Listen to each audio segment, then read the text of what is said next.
श्री कृष्ण वंदे जगत गुरु। सनातन में विज्ञान के इस एपिसोड में आपका स्वागत है। गीता के दूसरे अध्याय का 15वां, 16वां और 17वां श्लोक आपको हम सुनाएंगे संस्कृत में, और उसके बाद जैसा कि हमेशा करते हैं आपको हिंदी में उसका अनुवाद सुनाएंगे, अर्थ बताएंगे, और फिर अंत में हम लेंगे सनातन में विज्ञान।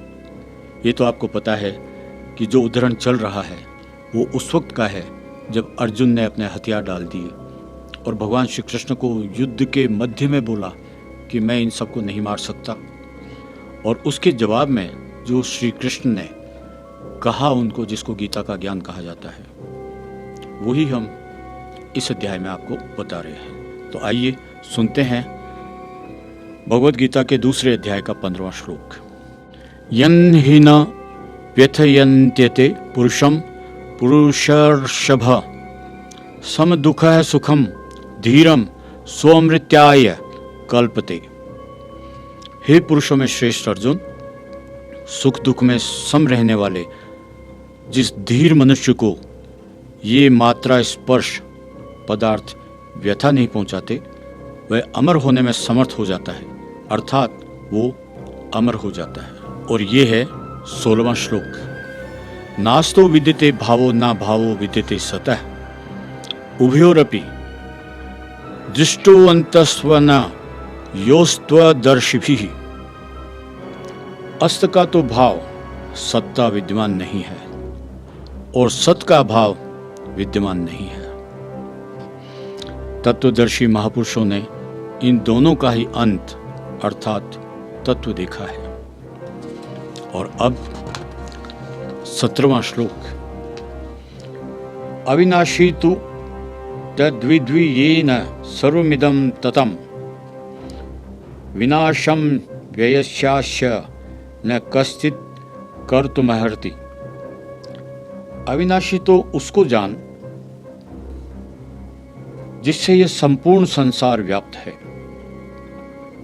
इस अविनाशी का विनाश कोई नहीं कर सकता।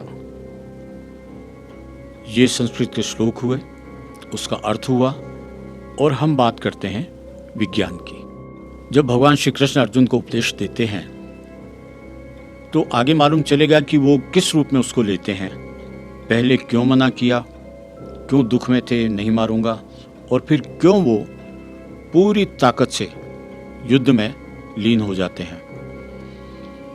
सही अर्थों में ये जो भगवान के बारे में कहते हैं, इन दिनों में चूंकि वातावरण सनातन का इतना है नहीं, तो हर चीज़ में एक कन्फ्यूज़न लोगों को लगता है, और वो गलत नहीं है, क्योंकि अगर आपको पूरी चीज़ का नॉलेज नहीं होता तो आप कंफ्यूज होते ही हैं।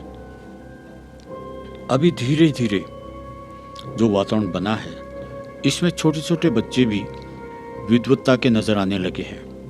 आपने भी देखा होगा, छोटे छोटे बच्चे संस्कृत में, सनातन में, भगवान में, और बल्कि प्रश्नों का जवाब देने में भी माहिर होने लगे हैं, क्योंकि वो अध्ययन करने लगे हैं। हमारे यहाँ अक्सर जो सनातन के विरोधी हैं, या जो नास्तिक हैं, या जो पहले से मान के चलते हैं कि सनातन तो बेकार है, उन मूर्खों के लिए बहुत सी ऐसी बातें हैं जो खुद जानते नहीं हैं और नकारते हैं। सही अर्थों में सनातन में, जैसा कि मैंने कहा है, ज्योतिष है, मैथमेटिक्स है, शल्य चिकित्सा है, मानव का हर पहलू, हमारे यहाँ हर चीज़ की पूजा की जाती है। क्यों? आत्मा सो परमात्मा। आप में एक जीव है, आप दिमाग रखते हैं, दुख सुख के भाव रखते हैं, आप कर्म अपने हिसाब से कर सकते हैं। तो ये जो सनातन में हर चीज़ की पूजा होती है, उसका यही भाव होता है कि सब बराबर हैं, मानव जाति के सुख के लिए सब कुछ किया जाता है। और जैसे लोग ये कहते हैं कि साहब कृष्ण को माने, विष्णु को माने, शंकर को माने, सरस्वती को माने, तो मैं आपको एक साधारण सा उदाहरण देता हूँ कि समझ लो आपको कहीं भी एक जगह जाना है, जैसे जयपुर जाना है, तो आप पैदल जा सकते हैं, बस में जा सकते हैं, हाईवे के लंबे रूट से जा सकते हैं, सुपरफास्ट मोटरवे से जा सकते हैं, फ्लाइट से जा सकते हैं। जाना आपको जयपुर है। लेकिन कभी कभी छोटे छोटे गांव में आपके रिलेटिव होते हैं, उनसे मिलना होता है। आप उनसे मिलते हुए जाते हैं, वहाँ रुकते हुए जाते हैं, जा तो जयपुर ही रहे। कहने का मतलब आपके रास्ते अलग हैं, लेकिन आप उन रास्तों से जा तो भगवान की तरफ ही रहे हैं। अंत तो वो ही है। इसी तरीके से आप हनुमान जी को भजो, लक्ष्मी को भजो, सरस्वती को भजो, किसी भी देवी देवता को, शंकर को भजो, विष्णु को भजो, किसी को भी भजो। इवन पत्थर को सिंदूर लगा के उनमें प्राण प्रतिष्ठा करके और बालाजी माने जाते हैं, उनको भजो। उसमें कोई फर्क नहीं है। फर्क ये है कि ये बीच के रास्ते हैं, ये रिद्धि सिद्धियां हैं। और एक उदाहरण दूं, जब आप उपवास करते हैं तो कोई ना कोई आपके सामने आचार लेके आएगा, खाने की अच्छी चीज़ें उस दिन जरूर लाएगा। अगर आप सोचते हैं कि मेरे को सुबह सुबह उठ के घूमने जाना है, कुछ न कुछ व्यवधान उसमें आएगा ही आएगा। यही वो है कि जब लोग बोलते हैं कि भगवान क्या है, ये तो वैसे ही हो गया कि आपके हाथ में लाठी है और आप बोल रहे हैं अणुबम कुछ नहीं है।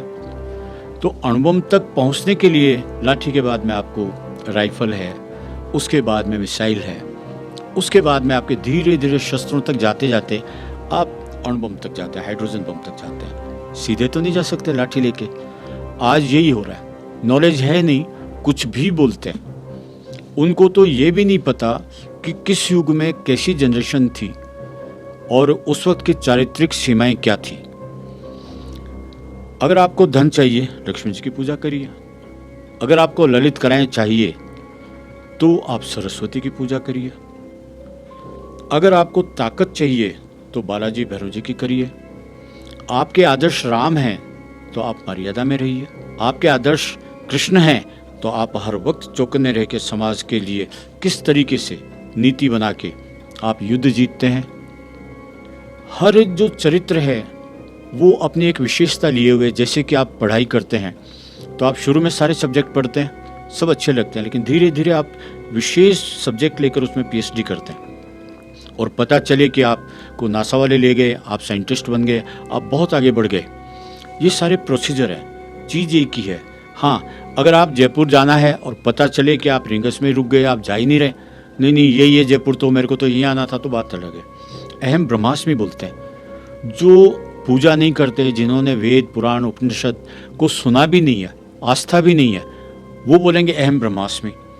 अरे आपको पता नहीं है, ये नौकरियां हैं। शंकर, ब्रह्मा, विष्णु, जितनी कलाएं हैं, जितने अवतार हैं, इनका एक वक्त होता है। हाँ, वो वक्त बहुत करोड़ों सालों का होता है। आपके और मेरी तरह से ज़्यादा से ज़्यादा 100 साल का नहीं होता। तो जब उसको अपन करते करते आगे तक जाएंगे, रास्ते में बाधाएं आएंगी। एक जगह ऐसी आएगी जहाँ आप जो बोलेंगे वो होगा, जो आप चाहेंगे वो होगा। आप हवा में से कुछ भी लाएंगे, आप कुछ भी सोचेंगे, क्योंकि वो साधना आपके वहाँ तक की हुई है, वो ताकत आप में है। अगर आप उससे आगे निकल गए, आप उसमें नहीं उलझे। आप देखते हैं ना, बाबा लोग कितने पैसे वाले होते हैं, गाड़ी में घूमते हैं, इनकी साधना है, लेकिन यहाँ एंड है। इससे आगे वो अहम ब्रह्मास्मि तक नहीं जा सकते। एक सीधा साधा आदमी इसको पार करते हुए भगवान की तरफ जाता है तो मोक्ष को प्राप्त करता है, अहम ब्रह्मास्मि तक पहुँचता है। क्यों? अचानक जंप लगा के गिरता नहीं है, मोह माया में फंसता नहीं है। बहुत सी चीज़ें हैं। तो गीता के इस ज्ञान में जो संसार के बारे में भगवान श्री कृष्ण ने उपदेश दिया है, उसमें पूरी मानवता की गाइडलाइन है, अगर आप गहराई में जाएंगे तो। आज के एपिसोड में इतना ही। मिलते हैं अगले एक और एपिसोड में। जय श्री कृष्ण।